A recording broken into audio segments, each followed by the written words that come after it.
What's going on, Knights of Vex? It has been a very interesting week, and what a crazy rollout for one of the biggest updates this game has ever seen, and one of the most disappointing I've ever experienced with the Coliseum, Delta, Relic 10, everything, and the Marquee system. It's been an absolute crap show of an introduction to a new game mode that we should be excited for, but today I want to really talk about Relic 10 and the truth behind Relic 10 and the real meaning of what we should be doing going forward and what I recommend you guys should be doing as well. So, Relic 10 is just another Relic level added to our characters, and a lot different than what I thought it was going to be. It's truly not the main focal point of why you should Relic 10 a character. We're going to go into game so I can show you guys exactly what I mean, but pretty much, Relic 10 is not about the stat increases you're getting from the character. It actually has nothing to do with it, because it's the same thing as adding an extra Relic level, and not many characters are getting that much of a boost from it. I think tanks are your biggest bang for your buck because of the Relic. Tanks always benefited from Relics. Even Relic 9, they were getting the biggest boost. So if you go to someone like Leia, let's say I want to Relic 10 my Leia. We have an all-free Relic 10 map. These are the stats she's getting. She's getting a good amount of health and protection, but she's only getting plus 5 mastery, and, like, it's nothing crazy. Like, if you look at these stats here, it's nothing over the top. All you're doing is adding an extra Relic level and gaining a small amount of stats. And this is from a tank. Like I said, tanks are gaining the most bang for your buck with the extra Relic level. But if you go to a character like Lord Vader, who is an awesome character, I like him. You look at his Relic buffs, it's nothing crazy. Like, look at the health and protection gains. Only 5 mastery, 300 damage. It's not an astronomical change where I think in the old system, Relic 10 would still be able to be taken out by a Relic 7 bow, no problem. Not that hard. So the Relic 10 selection and choice is not really impacting the stats of your character. The most important thing about the Relic 10 is going to be the Relic Delta spread. That is the whole point of this update and why they're doing it. Adding the extra Relic level on Lord Vader is not going to do me anything with the extra stats here. It's all about the Relic Delta spread. So what I'm going to consider for my main account and going forward, because at the way it currently is, it's going to be, Relic 10 is way too monetized. It's going to be very hard to keep up, especially around my neck of the woods and the top of Kyber. These players are investing as much money as possible into this game. Obviously, there's exceptions to the rule. You get a very good long-term player that just knows how to focus on their roster. They have the right teams up and running. They're going to be okay. But there's going to be a certain point where the leaderboards are flooded with Relic 10s. But my main focus is I'm not going to succumb to this new monetization absurdity in Coliseum where if I want to compete for Relic 10 mats, I need to go and fight for a rank on the leaderboards. Like, I put in a little bit of investment for the first character. I put in $30. I got the episode pass, and I bought 2 of the packs to see what it was like, and I hated it. I did not like the way I felt. I didn't like putting money towards a new progression system that just is not sustainable for me. And all these guys are doing a lot, and they're getting the rewards. Everyone that's getting, 1 through 10 is getting 1,000 a day. They're going to be getting Relic 10 galore. I'm floating around the 300 mark, and after the first Marquee, I'm probably going to be floating around the 2 or 100 mark, because I am just not going to do it. So I'm not going to stress about Relic 10. It's not going to be my main focus, my main focal point. I will eventually get some Relic 10s, and I'm going to hold off on applying them anytime soon on my main account. I'm going to hold off, because I am not going to be dropping crazy amounts of money or error level currency investment towards getting my characters to high error levels to compete. I refuse to do that. It's not a good practice, and I highly recommend that you guys don't put that much into it as well. What I will continue to do is going for the character shards, because I put money into this game because I like it. I want to be able to use these characters and showcase these characters and how they're going to be early on, and we can't even do that anymore. It's all a freaking joke, but I will continue to go for a 6-star new Marquee, get them to 7-star, so I can use them in Grand Arena and see what they're like. I want to get Spider Legs Maul. That's very fun. I think that if you want to go for a new character and you put some money in, that's a very good thing to do, because it's like, you get to play with the characters you want to play with. It's like Stormtrooper Luke. I'm going to get Darth Vader Duel's End to 6-star, but I'm not going to do this. I will not be investing into error levels for Relic 10. So the point of what I'm trying to say is, don't focus on investing heavily into your error levels on your characters for Relic 10. If I were you, I would take a major focus on just filling out your roster and filling the gaps to help the spread of Relic 10. Because, let's say for example, Bo-Katan Mandalore, who I use all the time against Lord Vader. If I have to face a Relic 10 Lord Vader, I'm not going to worry about having to get the Relic 10 Lord Vader myself. I'm going to worry about getting my team set up properly so I can counter the Relic 10 Vader or get them ready enough to survive. So an adjustment that I made recently was, example, Bo-Katan Mandalore, or Bo-Katan Kryze, the OG Bo, was sitting around at Relic 5 for a very long time. I recently brought her up to Relic 7 to help mitigate some of that heavy damage she would receive from Relic 9s or Relic 10s, potentially. So I am not going to apply Relic 10 on a character to make them super overpowerful and to compete against other Relic 10s. My main focus is going to be working on the majority of my roster.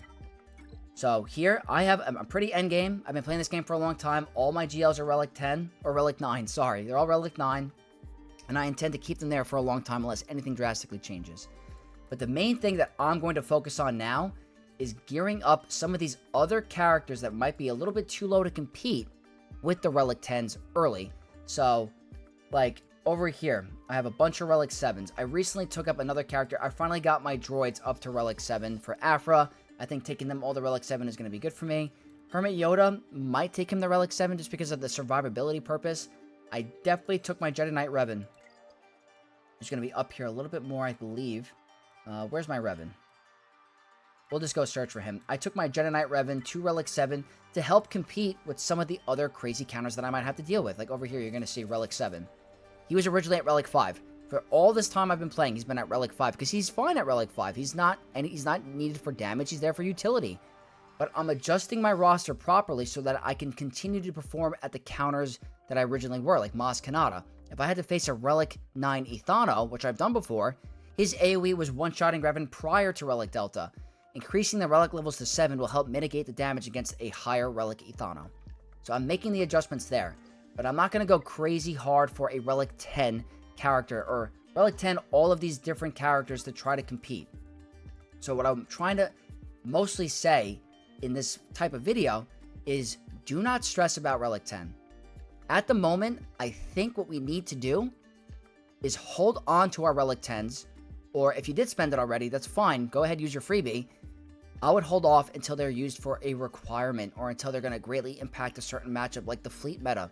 If the new fleet meta comes and the requirement is a Relic 9 fleet commander, I bet you're going to have to put a Relic 10 to compete or make it even give you the advantage. So that is kind of what my brain process is. I don't think Relic 10 is going to greatly change any matchup for me currently. I just think it's going to give me a major boost towards a certain Relic Delta gap. So if there are certain matchups where I know, okay, my opponent typically is going to use a counter here and their requirements are at Relic 5. I'm probably going to increase the Relic levels on this GL because that's going to create the Relic gap. But to counteract that, my opponent should be updating their previous rosters to a minimum of Relic 7 to help negate that. And what I want to show you guys is go back to the Relic Delta chart. So we're going to go over to the screen over here. And this is how it currently stands. This is Relic Delta in the current format. As you can see here, the 2 gap is going to be the most beneficial.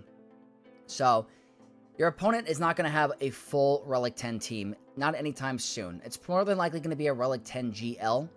So you have to adjust accordingly. So you don't have to bring all your characters up to Relic 8 to make it a 2 Relic gap. Worry about the characters that you want to survive or to deal more damage. So, for example, if I'm using Leia against Ahsoka Tano, and Ahsoka Tano is Relic 10, Drogon being bumped up his Relic level to Relic 8 could potentially help with that issue. It's a 2 Relic gap. There's going to be 10% less damage, and I still think I should be able to get through that counter very well. Bo-Katan against Lord Vader. I have her at Relic 8. I think that's going to be more than enough. I'm going to make sure the rest of my team is at Relic 7 for surviving. Most of the time, the clones are doing a lot of that damage anyway. I think a 10% Relic gap is pretty good. The 33% tends to be a little bit more, but you should still be okay. Now, what I also want to show you is going to be the Relic data, Relic 10 data on everyone who's applying it.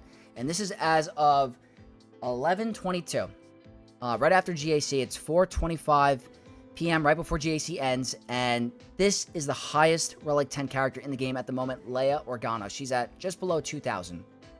Next is Kylo, Vader, Luke. We have some Revans over here. A lot of people are, I guess, wanting to ensure they get those banners on the Leviathan mirror match, or make sure they go first, even though it doesn't guarantee your opponent's going to be able to not win on defense when they're attacking. Ahsoka and Rey and Pirate King Kano. It seems to be a lot of GLs are going right away, and Leia as a tank is a good option. But honestly, I don't think that adding Relic 10 to certain characters yet is worth it. I think we need to hold off until we figure out what is more important, and if Relic 10 is going to be required in a future event. That's kind of like my mindset.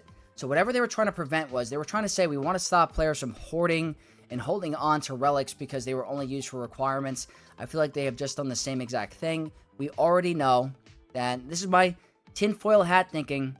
Yes, I know the update is giving Gear 12 to all free-to-play players, and that is great. They're saving a bunch of Chirotech. I feel like that Chirotech is going to be needed elsewhere in the higher relic levels, like Relic 10 and the Arrow Magnifier. Some new players might not be able to get that. That conversion rate to get those mats are very difficult. So that's just a little tinfoil hat theory of mine. Obviously, it's a great update for free-to-play to get to Gear 12, but I feel like those Chirotechs are getting moved elsewhere. So the moral of this video is to just pretty much say, do not worry about the Relic 10. You'll get there when you get there. Take your time. Do not feel pressured to get that high leaderboard and monetize the very boring event, which honestly is a big slap in the face. I don't think it should even be out in the state that it's in. The lag that it has caused for Grand Arena has caused so many matchups to be a loss. Like Pirate King Hano is almost unplayable on a cell phone right now because of the amount of lag. I've had so many players in the top 100 or top 200, any player in Grand Arena, talking about the lag that they're experiencing from this update. It is astronomically terrible. So this whole update in general has been a huge disappointment, and I hope Coliseum gets a bit of a rework. But I really wanted to talk about Relic 10 in this video. As you can see, still, there are some crazy mad lads. There are people putting it on Coruscant Underworld Police. There's 68. We're one away from 69. But, like, look at all the mad lads putting it on Clone Wars. Chewbacca has 47 Relic 10s. That is crazy. Absolutely crazy. So it's going to be hard to get this material. I don't want anyone wasting it. What I'm going to recommend now is just hold off on applying your Relic 10. Wait for more data. Let's see if there's going to be a future character release that's going to require a Relic 10. Because at the moment, it is very hard to achieve if you're not investing in that era level currency. But really, what I'm trying to get at, Knights of X, is worry about updating your roster more than trying to go for that Relic 10. I think that's way more important. I think we're going to be A-okay. That's just my initial impression on Relic 10. I don't want anyone feeling left out that they don't have it. That is way more important. And also, before we head out, I also want to talk about the store and where Relic 10 is located and what I would recommend for brand new players. This is going to be completely endgame. These are obviously very important. It's going to take a long time to get there. If you're a new player and you're just starting out, do not worry about this over here. I don't think it's going to be important for you. Highly, highly recommend when you guys get enough material, save up for your Lightspeed tokens, the Erodium ones, which is going to get your character to 6-star and Relic 5. That is a huge, huge boost for any new account. Do not bother doing it on this, and I wouldn't even recommend using it on this. I don't think that this is going to be worth it for you. Do not put it on the Carbonite ones. Definitely save up for the Erodium Lightspeed tokens. There's nothing like getting a free, pretty much Relic 5 6-star character of your choosing. Healer, there's so many good options. This is my main account. It's not showing everyone, but that's what I'm going to recommend. But yeah, guys, that's pretty much the moral of this video. I don't want anyone feeling left out. You will not see my main account apply a Relic 10 for quite a bit, unless my guild is either demanding it or anything else changes in the near future. My ult account, I am going to have to Relic 10 because of a donation goal, which I'm going to leave up to you guys. If you guys join my Discord, I'm probably going to leave a little bit of a poll for you guys to decide Relic 10 on that account. Even though I don't want to do it, it was a donation goal. So that is going to wrap up this quick video. I just wanted to talk about the main purpose of Relic 10 and not to feel pressured about it, and that you should just focus on bringing the rest of your roster to Relic 7, and that is pretty much it. Do not feel left out. But that's going to wrap up this video, guys. Hopefully you guys enjoyed it and found some insight. So if you did, leave a like, comment down below, and sub to the channel for more content. And I'll see you guys in the next one. May the Force be with you all.